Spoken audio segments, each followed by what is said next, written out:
Olá, contador, profissional de contabilidade, para você que trabalha no RH, no DP das empresas, me diz uma coisa, você está se preparando, você já se preparou previamente para o novo evento de processo trabalhista que entrou agora, em outubro de 2023, é um evento super novo, você já se preparou suficientemente bem para entender todas as nuances e detalhes para você fazer um correto lançamento lá no teu sistema de folha? Olha lá, deixa eu te chamar a atenção o seguinte, como você está notando, estamos tratando de diversas questões que você precisaria estar atento quando você for fazer o lançamento no ambiente do processo trabalhista. Você já parou para pensar, quando você olhava a respeito daquela parte das bases de cálculo, será que você ficou atento de que é muito importante você estar atento a respeito dessas divergências de incidência quando você está informando diversas rubricas para efeito de INSS e FGTS? Vamos falar de um outro jeito. Você já deve ter notado que a incidência do INSS e do FGTS, elas são muito parecidas.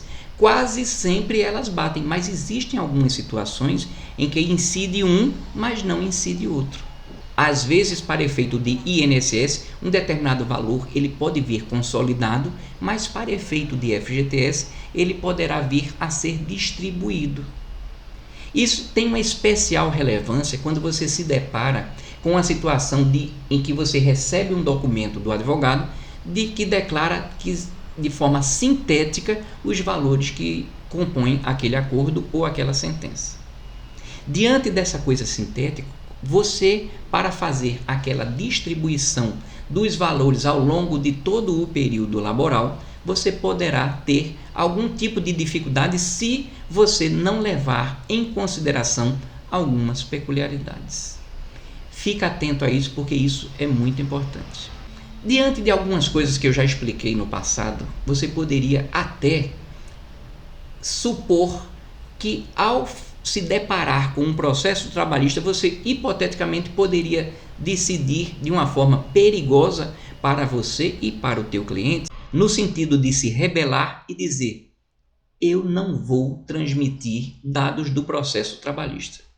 Você poderia pensar, se chegar alguma coisa determinando o pagamento de valores retroativos, você, se estiver reativo a essa mudança, poderia pensar: eu vou fazer o seguinte, eu vou reabrir todas as folhas daquele empregado, eu vou excluir, retificar ou adicionar as rubricas que foram discutidas na justiça, para que depois você reenvie todas elas e depois você vá encerrando as folhas de pagamento. Quando eu detalho isso, você já chegou a uma conclusão que talvez seja bem fácil de chegar, pelo fato de que, se você fizer isso, você vai ter um trabalho gigantesco para pegar um horizonte de até 5 anos de você abrir competência, retificar e reenviar. Enquanto que no âmbito do processo trabalhista você poderia ter a facilidade de você lançar coisas do período pretérito sem precisar mexer nas coisas que você um dia já lançou no âmbito do E-Social. Mas mesmo que você tenha sido de forma reativa, você prefere se comportar do jeito que você vem trabalhando, porque se preparar para enviar os dados do processo trabalhista podem estar sendo, de certa forma, cansativos para você, é necessário que você saiba que, mesmo assim, em alguns casos, você vai precisar fazer sim, porque não será recomendável que você proceda de forma reativa a não incorporar, porque afinal de contas, a justificativa para essa inserção, ela precisa estar bem estabelecida, porque numa fiscalização, se você promove a informação com a clareza, com o detalhamento necessário, ficará muito mais fácil para que a fiscalização entenda que aquilo que você consertou se trata do que foi discutido na justiça e não de uma outra coisa. Entendeu isso? Isso é muito importante, porque quando a gente pensa a respeito da necessidade de você cumprir com sua obrigação de lançar algumas coisas, seja na parte geral do E-Social, seja no processo trabalhista, é importante que eu fale de uma questão. Eu estava falando até agora do E-Social de uma forma geral. Mas agora, já que eu faço parte da equipe de desenvolvimento do FGTS Digital, eu quero chamar a atenção de vocês para especificamente do FGTS, porque eu faço parte do Ministério do Trabalho e estou falando o seguinte: existirá algum tipo de controle a respeito do cumprimento das obrigações acessórias, porque o descumprimento de algumas obrigações acessórias poderão ter algum reflexo negativo a respeito da emissão da certidão de regularidade de FGTS. Isso é um aspecto que salta aos olhos, mas além disso, existirá também a possibilidade de verificação numa fiscalização. Não confunda com o FGTS Digital. O FGTS Digital ele é um sistema de serviço, disponibilizar serviços para vocês, não é um sistema fiscalizatório. Mas numa eventual fiscalização, se um auditor fiscal nota o descumprimento de algumas obrigações acessórias, a depender caso a caso, isso poderia gerar algum tipo de penalização para o cliente, que provavelmente deve ficar muito chateado em saber que alguns dados não foram informados corretamente. Daí a importância de você ficar atento a isso, para que você se antecipe e você termine seguindo por um caminho muito mais seguro. Quando nós falamos a respeito disso, eu agora vou retomar, agora que você já aparentemente já teve um pouco mais de elementos para perceber a necessidade de se informar, você pode ficar pensando: eu vou puxar um outro assunto com você. O que é que vai acontecer se uma determinada sentença judicial ela só está discriminando lá valores indenizatórios?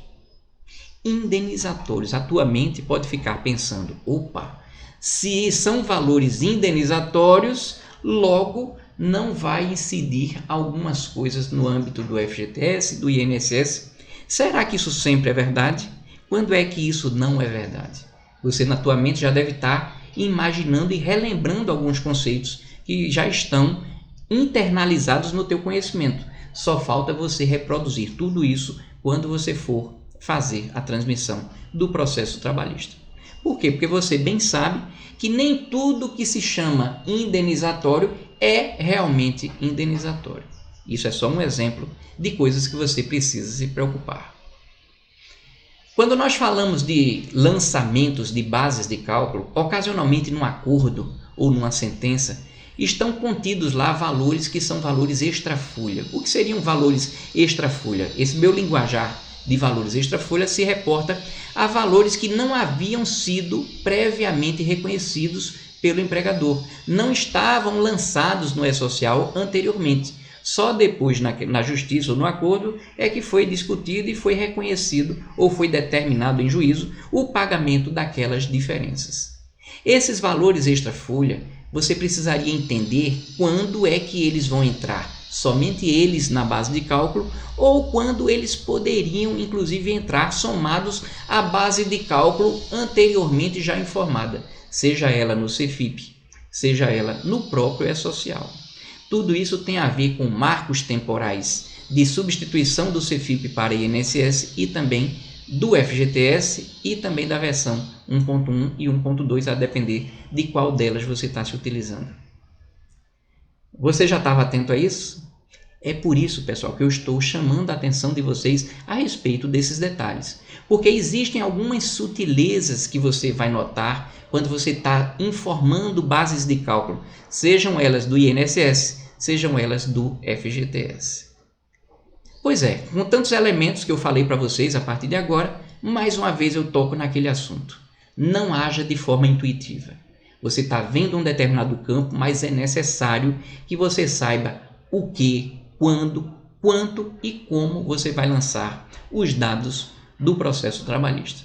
Para isso, eu disponibilizei e estou fazendo a divulgação de um curso que preparei com toda a energia, com todo o carinho para vocês, um curso muito cheio de detalhes, contemplando esse e outros assuntos do teu interesse, para que você caminhe de uma forma muito mais tranquila para lidar com essas especificidades que envolvem o processo trabalhista. Foi muito bom estar com vocês e enquanto isso eu sigo contando números.